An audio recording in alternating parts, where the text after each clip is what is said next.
नमस्कार प्यारे भक्तों, क्या आप भी अपनी आर्थिक परेशानी से मुक्ति पाना चाहते हैं? क्या आप स्वतः चाहते हैं कि धन की देवी आपकी प्रार्थना स्वीकार नहीं कर रही हैं? दोस्तों, आज मैं आपको एक ऐसा दिव्य शिव मंत्र बताने जा रहा हूं, जिसे मात्र 40 सेकंड सुनकर आप अपने जीवन में चमत्कार देख सकते हैं। प्यारे भक्तों, शिव जी जो सृष्टि के संहार और पुनर्निर्माण के देवता हैं, उनकी कृपा से धन और समृद्धि का आशीर्वाद मिल सकता है। यह मंत्र न केवल आपके जीवन की आर्थिक बाधा को दूर करेगा, बल्कि सकारात्मक ऊर्जा को आकर्षित भी करेगा।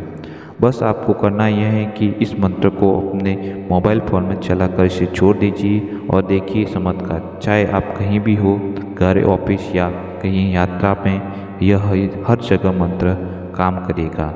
तो क्या आप तैयार हैं शिव जी की कृपा प्राप्त करने के लिए और अपनी किस्मत को बदलने के लिए? तो प्यारे भक्तों, इस वीडियो को पूरा देखें और साथ में ही इस मंत्र को पूरा सुने। इस मंत्र को आप कम से कम 21 बार अवश्य सुने, ताकि आपकी सारी समस्या चुटकियों में ही खत्म हो जाएगी। प्यारे भक्तों, इस मंत्र को पूरी श्रद्धा और भक्ति के साथ अवश्य सुने, तब जाके इस मंत्र का असर शुरू होना प्रारंभ होगा। तो भक्तों, देर किस बात की, चलो सुनते हैं भगवान शिव के उस चमत्कारिक मंत्र को। ओम ह्रीं क्लीं नमः शिवाय धनप्रदाय स्वाहा। ओम त्र्यंबकाय शांतिमयं करु लक्ष्मीवरदाय नमः। ओम ह्रीं क्लीं नमः शिवाय धनप्रदाय स्वाहा। ओम त्र्यंबकाय शांतिमयं करु लक्ष्मीवरदाय नमः। ओम ह्रीं क्लीं नमः शिवाय धनप्रदाय स्वाहा। ओम त्र्यंबकाय शांतिमयं करु लक्ष्मीवरदाय नमः। ओम ह्रीं क्लीं नमः शिवाय धनप्रदाय स्वाहा। ओम त्र्यंबकाय शांतिमयं करु लक्ष्मीवरदाय नमः। ओम ह्रीं क्लीं नमः शिवाय धनप्रदाय स्वाहा। ओम त्र्यंबकाय शांतिमयं करु लक्ष्मीवरदाय नमः। ओम ह्रीं क्लीं शिवाय धनप्रदाय स्वाहा। ओम त्र्यंबकाय शांतिमयं करु लक्ष्मीवरदाय नमः। ओम ह्रीं क्लीं नमः शिवाय धनप्रदाय स्वाहा। ओम त्र्यंबकाय शांति करु लक्ष्मीवरदाय नमः। ओम ह्रीं क्लीं नमः शिवाय धनप्रदाय स्वाहा। ओम त्र्यंबकाय शांतिमयं करु लक्ष्मीवरदाय नमः। ओम ह्रीं क्लीं नमः शिवाय धनप्रदाय स्वाहा। ओम त्र्यंबकाय शांतिमयं करु लक्ष्मीवरदाय नमः। ओम ह्रीं क्लीं नमः शिवाय धनप्रदाय स्वाहा। ओम त्र्यंबकाय शांतिमयं करु लक्ष्मीवरदाय नमः। ओम ह्रीं क्लीं नमः शिवाय धनप्रदाय स्वाहा। ओम त्र्यंबकाय शांतिमयं करु लक्ष्मीवरदाय नमः। ओम ह्रीं क्लीं नमः शिवाय धनप्रदाय स्वाहा। ओम त्र्यंबकाय शांतिमयं करु लक्ष्मीवरदाय नमः। ओम ह्रीं क्लीं शिवाय धनप्रदाय स्वाहा। ओम त्र्यंबकाय शांतिमयं करु लक्ष्मीवरदाय नमः। ओम ह्रीं क्लीं नमः। शिवाय धनप्रदाय स्वाहा। ॐ त्र्यम्बकाय शान्तिकरो लक्ष्मीवरदाय नमः। ॐ ह्रीं क्लीं नमः। शिवाय धनप्रदाय स्वाहा।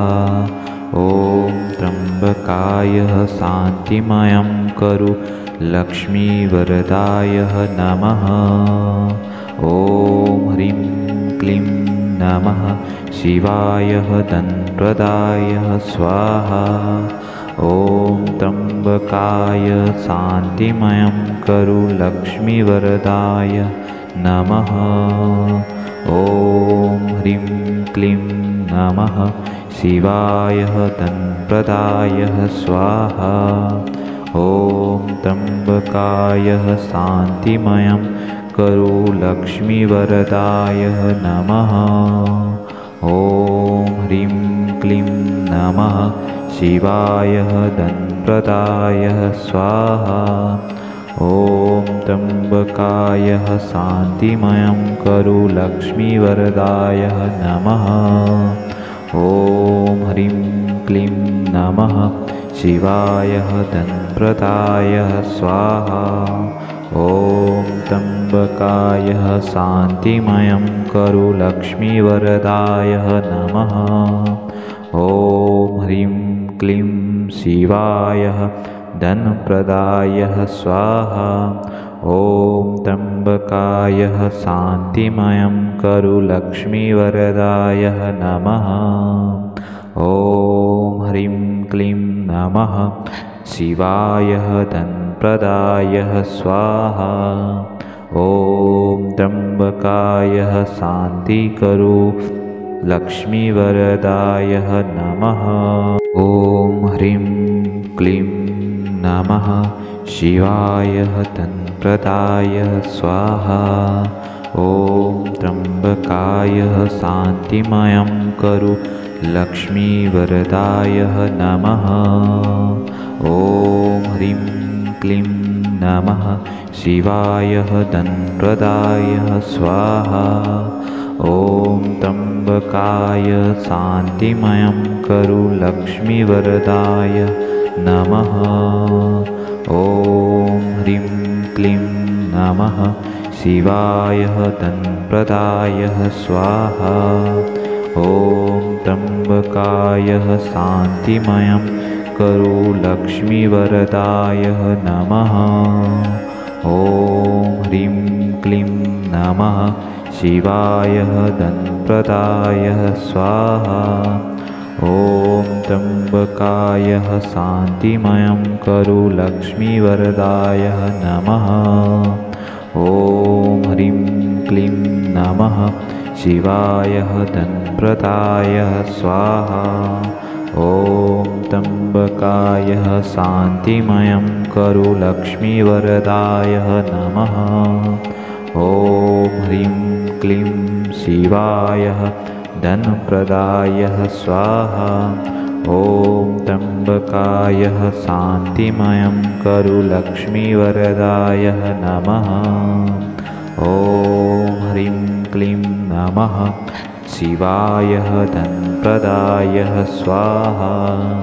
ॐ त्र्यम्बकाय शान्तिकरो लक्ष्मीवरदाय नमः। ॐ ह्रीं क्लीं नमः।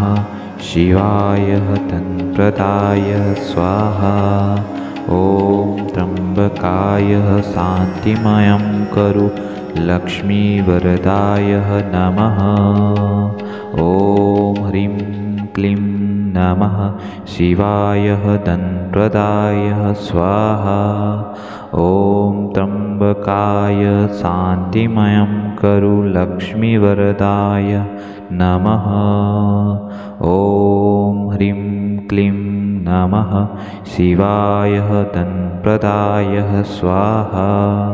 ॐ त्र्यम्बकाय शान्तिमयं करो लक्ष्मीवरदाय नमः। ॐ ह्रीं क्लीं नमः। शिवाय धनप्रदाय स्वाहा।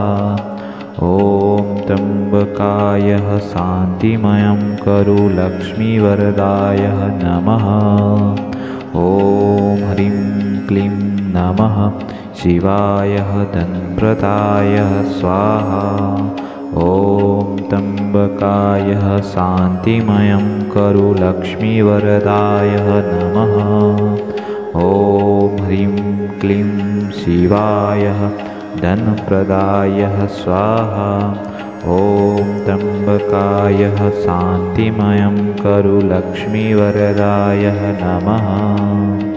ॐ ह्रीं क्लीं नमः शिवाय धनप्रदाय स्वाहा। ॐ त्र्यम्बकाय शान्ति करु लक्ष्मीवरदाय नमः।